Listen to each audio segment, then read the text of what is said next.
Dak Prescott is back for the Cowboys. Can they get a win over the Lions? Or will Detroit have an upset victory here in week 7? All that and more in this crossover edition of the Locked On Cowboys and Locked On Lions podcast. You are Locked On Cowboys, your Locked daily Dallas Cowboys podcast. Part of the Locked On Podcast Locked Network, your On. team every day. Locked On. Locked On. Cowboys. Locked On Cowboys. Crossover Thursday is presented by our friends at Prize Picks. Prize Picks is so much fun and it's so easy to play. No competing with other players. It's just you versus the projections available. Pick 2 to 5 players, and if they score more or less than their Prize Pick projection, you can win up to 10 times your money on any entry. It can take less than 60 seconds to enter. It's that easy. We love Prize Picks, and we know that you will too. First-time users can receive a 100% instant deposit match up to $100 with promo code Locked On. That is prizepicks.com, promo code Locked On. I am Marcus Mosher from Locked On Cowboys, and joining me today is Matt Dery from Locked On Lions. Got a fun matchup this week, Matt. How you doing? I'm good, Marcus. Great to be on with you. And for the Locked On Lions listeners, Marcus, or those that are maybe even watching, Marcus has I love the Deion Sanders in the background, brother. That is, that's good stuff, man. Yeah, I've been trying forever to try to diversify my jerseys because I have a whole bunch in my living room, which I'm sure my wife doesn't like. So if there's one Lions jersey that I need to get in frame, which is the one? Is it Barry Sanders? Is that the easy one? Yeah, I mean, the number 20 is pretty legendary here with Barry and Billy Sims and Lem Barney. Calvin Johnson would not be a bad one. That's the one for me because, growing up watching Calvin Johnson, The that was 81. a lot of fun. Yeah. He had some big games too down in Dallas back in the day. So that was probably why that one won't be in the house though.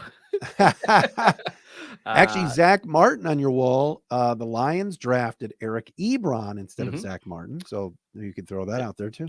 There you go. Sorry, we didn't mean to make Lions fans sad the first 2 minutes of the podcast. But all right, Matt, let's just dive right into this game.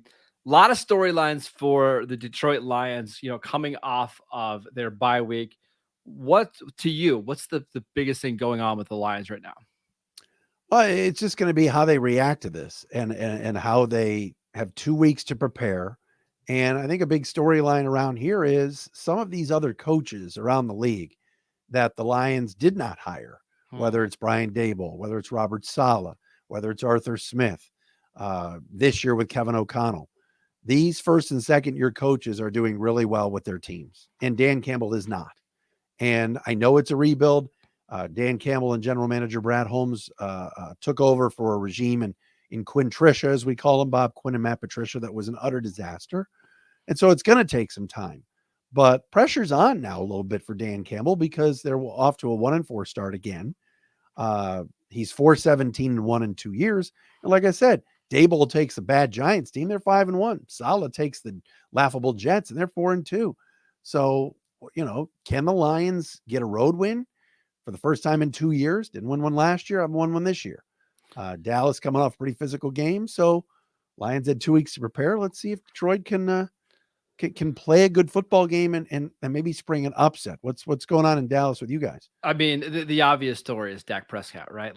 The expectation is he's going to be cleared. He's going to start here in week 7. And it's how well does he play? Because the last time we saw him against Tampa Bay, he just didn't play well. Even before he had the broken thumb, I mean, they were getting their butts handed to them by Tampa Bay.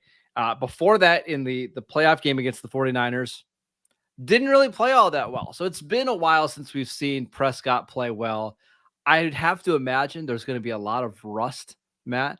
But if they can throw the ball down the field a little bit, if they can be a little bit better passing offense, who knows what the ceiling is with this team? It's just how quickly can this Cowboys team get up to speed with Dak Prescott under center? We shall see. I've got a question for you because this is big for the Lions. They've had a ton of injuries over the last couple of weeks.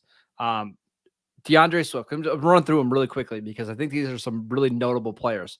DeAndre Swift, do you expect him to play? I do. I think DeAndre Swift and Amon-Ra St. Brown are both going to come back for this game. I think that the extra week, They gave Swift actually an extra week off. Mm-hmm. I think will help them. I mean, those are two huge weapons for this team. Both Swift and St. Brown are clearly their best offensive players, and really the offense has not been a problem. Even when those guys were out, the Lions put up a 45 burger against the Seahawks. So, Goff's played pretty well. The O-line is good.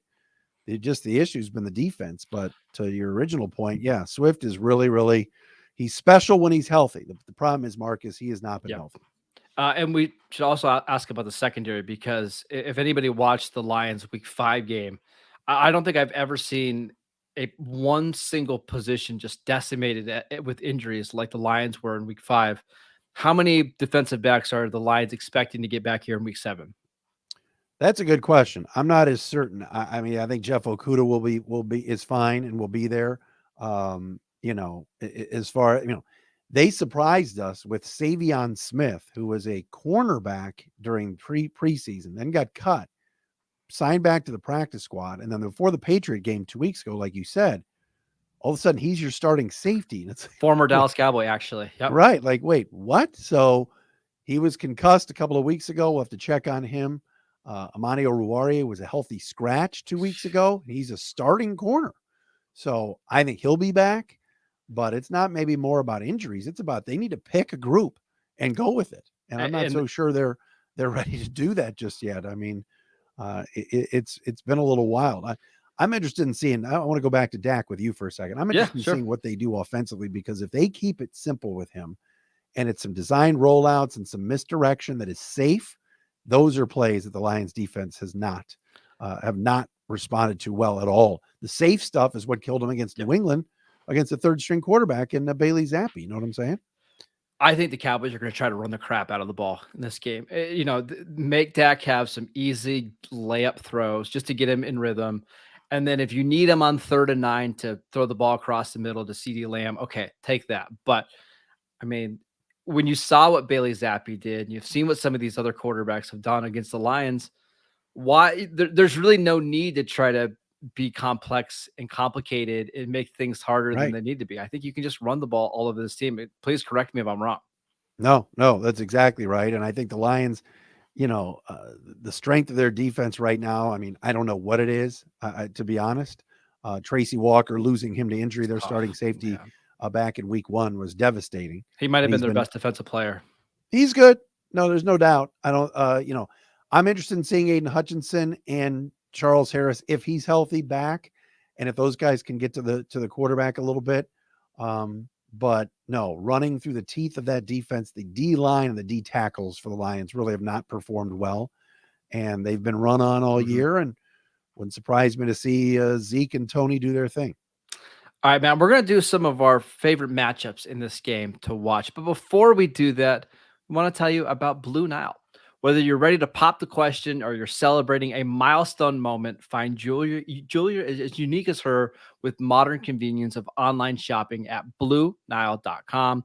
Blue Nile has simple online tools that let you choose the diamond shape, size, and clarity, as well as setting style. Blue Nile will then handcraft a perfect engagement ring, with each ring being one of a kind. Make your moments sparkle with BlueNile.com, and Locked On listeners can get $50 off purchases of $500 or more. This podcast exclusive includes engagement. Use promo code Locked On. Again, promo code Locked On. Plus, every order is insured, ships free, and it arrives in discreet packaging, so it won't give away what's inside, just in case girlfriend or wife is at home, looking to see it. Shop stress free and find your forever piece. Go to BlueNile.com today. All right, Matt, let's talk about the matchups that you are most excited to see. Go ahead. Why don't you go first? Well, what'll be fun, and let's do some backstory here, would be Micah Parsons against Penei Sewell. The Lions obviously 2 years ago took Sewell over Parsons. There was some discussion in Allen Park about Micah Parsons, but if you know anything about the Lions and their ownership group, obviously Micah had some warts and some issues off the field and some, accusations of hazing in college. And so you kind of heard, oh my gosh, the Lions likely would stay away from that. Micah Parsons is and I'm not speaking, every team can say this because he's that good, Marcus. You watch him every week. Micah Parsons is exactly what the Lions need. I mean, their defense needs someone with speed, someone that can do everything.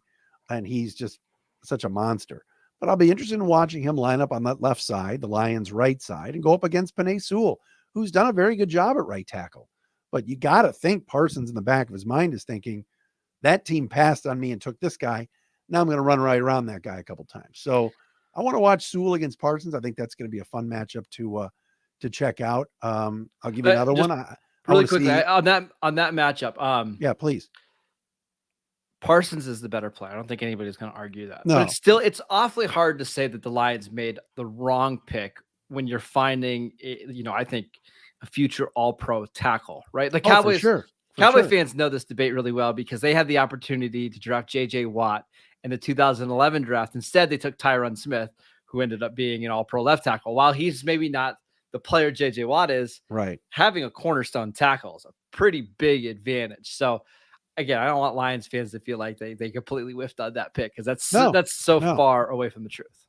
I think it's more about just watching it, and seeing. Yes, I agree. I'm intrigued by it. I hope Micah Parsons isn't more motivated because he doesn't need any more. Well, Marcus. It'll be interesting to see where they line him up because the Cowboys have been, especially Dan Quinn, they've moved him around depending on the matchups. There's some games where they like him playing on the edge, or some games where they like him coming downhill. It really just depends on the quarterback. I got a feeling, Matt, that the Cowboys are going to want to get Parsons matched up against some of the interior offensive linemen here to try to create pressure in Jared Goff's face. But you will definitely see Sewell versus Parsons 10, 12 times in this game. Oh, okay. No, I think what Quinn has done with Micah, how they move him around, I love it. And I'm with you about the interior up the middle rush, because that's what bothers Goff more and causes Goff to throw a pick six or two, which we've seen going back to his days with the Rams. I'll give you one more. Sure. TJ Hawkinson against your linebackers. Yes. I know there have been some issues in the past and even this past weekend with Philly, but I think Hawkinson can get loose a few times. The question is, can the Lions and Ben Johnson, their offensive coordinator, find that kind of hole there in the defense? What do you think? That's a tough one because the Cowboys use a combination of linebackers and safeties, and they're basically interchangeable. You'll see packages in this game where there's just not a traditional linebacker on the field. Jaron Kearse, a safety, 6'4", is going to come in and play the box.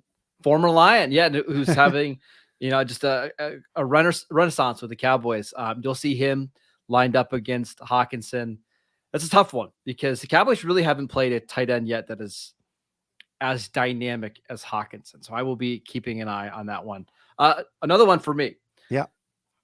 I don't know how it's possible, but Amon-Ra St. Brown is still one of the most underrated receivers in the league. No he doubt, puts up ridiculous stats every single week, even when he's banged up. And I feel like, people on Twitter talk about him. The fantasy football community talks about him, but like the big media, the national media, they don't. And I'm going to be really curious to see how the Cowboys try to cover him in this game. Against the Rams a few weeks ago, they allowed Trevon Diggs to travel with Cooper Kupp with middling success. Cooper Kupp had a couple really big plays in that game, but for the most part, the Cowboys shut down the Rams. I think that's a bad matchup for Diggs. I don't think it's wise for the Cowboys to put Diggs on St. Brown. And if that's the case, he should have a big advantage against Jordan Lewis, Anthony Brown, Deron Bland, a 6th-round pick. I'm nervous about that one, Matt. That's the best way I could describe it. Yeah. No, I'll say this about Ben Johnson, the offensive coordinator this year, and even going back to last year, the second half of the year when Johnson had more of a say in the offense as the tight ends coach, and he and Dan Campbell were kind of co-running the offense as Anthony Lynn was broomed out.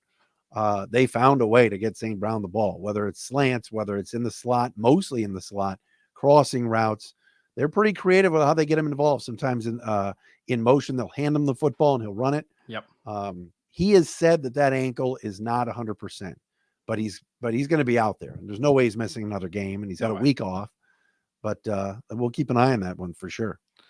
Just a heck of a player. And I think even him being banged up, I think one of the reasons, and again, correct me if I'm wrong, why he's such a good player is he's so incredibly tough and he's so good after the catch and his hands are so reliable that even if he's playing at 75, 80%, I expect him to have an impact in this game. Oh, I do too. And I like I said, I think the Lions are going to score some points. Dallas's defense has been really good. And obviously I'm not telling you and your listeners anything you don't already know, but They can kind of keep Lawrence and Micah at bay and give Goff some time, mixing the run a little bit, which has been pretty good. Even with Swift out, Jamal Williams has done a nice job, and he's been kind of a fantasy godsend for people. Even when Swift is healthy, they get first and goal at the 3, 4, 5 yard line. Williams is getting the ball. The run game is not, the offensive line's good. Lions O-line has not been a problem, and they've got some depth there. Yep. Question is, will they be able to stop anybody is the biggest question. So if you're a Cowboy fan in this game, that's what makes you the most nervous. If the Lions want to drop back and throw the ball 35, 40 times in this game, Dallas will win. This is the best 3rd and 5 plus defense in the league. Where the Lions can win this game, though, is if they run the ball. We've seen the Cowboys get exposed there. Teams that just want to run the ball on 1st, 2nd, and 3rd downs can have some success. And we saw it last week against Philadelphia. The Eagles never got in 3rd and 5 or longer because they just ran the ball all the time. And with that offensive line and those running backs, that's how Detroit can make this a 17-17 game going into the 4th quarter. Makes me a little nervous, Matt. What makes, I think, Lions fans nervous is the same thing, Marcus. It makes you nervous. It's going to be close. And then at the end, like the flag will get picked up, like in 2014, like, oh no, it's not, gosh, I was hoping we were going to have to talk about that, but that's fine. Who's my guy? Who is the referee? Oh gosh, Pete. I know the players. It was Brandon Pettigrew and Anthony Hitchens, right? Well, yeah, but the Pete Morelli. Somehow the ghost of Pete Morelli might be there again this weekend, but the Lions had that game won, but same thing that scares you might scare some of their fans if it is close. And I think what Lion fans just want to see, Marcus, is just be in the game, be there. Like, give yourself a chance. Yeah, come out and play well. I mean, the Seattle game was brutal, giving up 48 points to Geno Smith.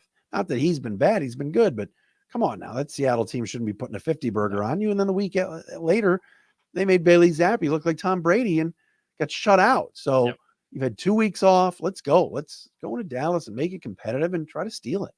All right, let's make some predictions in regards to this game. But before we do that, I'm going to tell you about Simply Safe. All right, here's a sports analogy for you. When it comes to burglars, your home is like the end zone, and you need the absolute strongest defense you can muster. That's why we use Simply Safe home security. At Simply Safe, your safety is the only thing that matters. They have cutting-edge technology powered by 24/7 professional monitoring agents who always have your back, so that you know your home is safe. They have, again, 24/7 professional monitoring agents that will call you the moment a threat is detected and dispatch police or first responders in an emergency, even if you're not home or can't be reached. They have HD security cameras for inside and outside your home, smarter ways to detect motion that only alert you when a threat is real, and even hazard sensors that instantly detect fire, floods, and other threats to your home. It's absolutely fantastic. I can't imagine my house without Simply Safe right now. Customize the perfect system for your home in just a few minutes at simplysafe.com/lockedonnfl.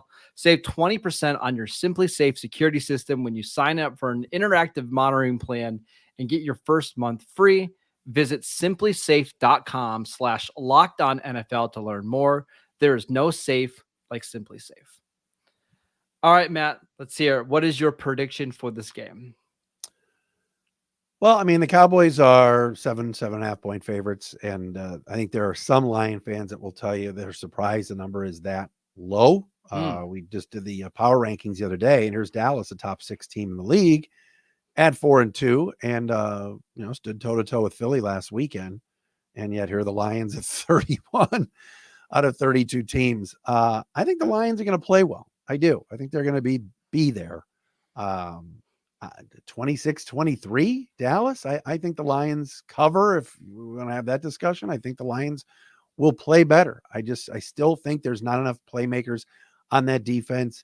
You mentioned CeeDee Lamb earlier, and the Dak return and some of that misdirection stuff that you were running with Cooper Rush and the tight ends. I'm a big Hendershot fan from Indiana. If they give him more touches, I think that could come back to bite the defense, having to kind of defend that maneuver. So that's where I'm going, Marcus. What about you? I think there's a chance this game is really sloppy to start. I think Dallas's defense is pretty ticked off with the way they played against the Eagles. And they've historically played pretty well against Jared Goff.